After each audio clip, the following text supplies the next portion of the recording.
আপনারা জানেন যে একজন ভাইরাল শিক্ষিকা আছে ঢাকা বিশ্ববিদ্যালয়ে, যিনি কথায় কথায় বিভিন্ন ভাবে নিজের রাজনৈতিক উদ্দেশ্য সফল করার জন্য বাংলাদেশ জাতীয়তাবাদী দল এবং অন্যান্য সংগঠনকে দোষারোপ করে থাকেন। তাকে বলতে চাই, ঘুম থেকে উঠুন। আমি আপনাকে প্রস্টিটিউট ডেকেছে, আপনি একজন কর্মজীবী নারী, আপনাকে প্রস্টিটিউট ডাকা হয়েছে। জানতে চাই যে আপনি এবং আপনার মতো যারা আছে, যারা নারীর চেয়ে পুরুষের চেয়ে বড় পুরুষ, তারা আমাদের জন্য কি কখনো ভেবেছিলেন? আজকে যে ঘটনা নিয়ে আমরা একত্রিত হয়েছি, আজকে যেমন ঘটনা নিয়ে আমরা প্রায় 2 দিন পরে পরে আমাদেরকে দাঁড়াতে হয় একটি দলের বিরুদ্ধে। সেই দলটি বারবার নারীদেরকে হেনস্থা করে যাচ্ছে। সেই 71 থেকে মা বোনদেরকে ধর্ষণ করার মাধ্যমে সেই দলটি নারীদের প্রতি অবমাননা শুরু করেছে। সেটি এই 2026 সালে এসেও একই অবস্থানে আছে। সংগ্রামী বন্ধুরা, এর আগে নারীকে লাঠি মারার ফলে যে জেল হয়েছিল এক নেতা, তাকে ফুল দিয়ে বরণ করতে দেখেছি আমরা সেই সুনির্দিষ্ট রাজাকারের দলকে।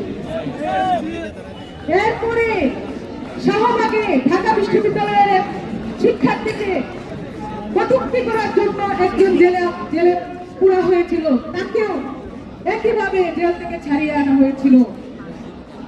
বারবার বিভিন্ন ধরনের ঘটনার মাধ্যমে তারা নারীদেরকে অবমাননা করে যাচ্ছে।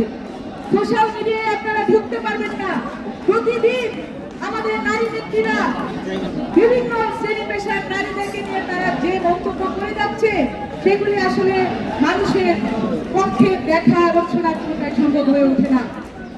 আমরা এতদিন ভাবতাম হয়তো এগুলা ভোট বাহিনী করছে, হয়তো সত্যিকারের যারা রাজনীতি করে তাদের সেটার পিছনে হয়তো অবদান খুবই কম থাকে।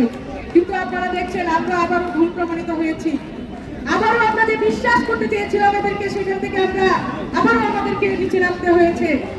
একটি দলের প্রধান কয়েকদিন আগে আল জাজিরার মতো সংবাদ মাধ্যমে তিনি বক্তব্য দিয়েছেন। সেখানে তিনি জানিয়েছেন নারীরা কোনো তাদের দলের ক্ষমতায় আসতে পারবে না, নারীর ক্ষমতায়নকে তিনি অবমাননা করেছেন। এবং পরবর্তীতে গতকালকে আমরা দেখেছি যে তার সেই আচরণের সর্বনিম্ন বহিঃপ্রকাশ ঘটেছে। তিনি একটি দলের প্রধান হয়ে, বাংলাদেশের এক্সট্রিমিস্ট রাজনৈতিক দলের প্রধান হয়ে, তিনি বাংলাদেশের যেখানে 52% ভোটার নারী, সেই 52%কে অবমাননা করে তিনি জানিয়েছেন যে কর্মজীবী নারীরা নাকি প্রস্টিটিউট। আপনারা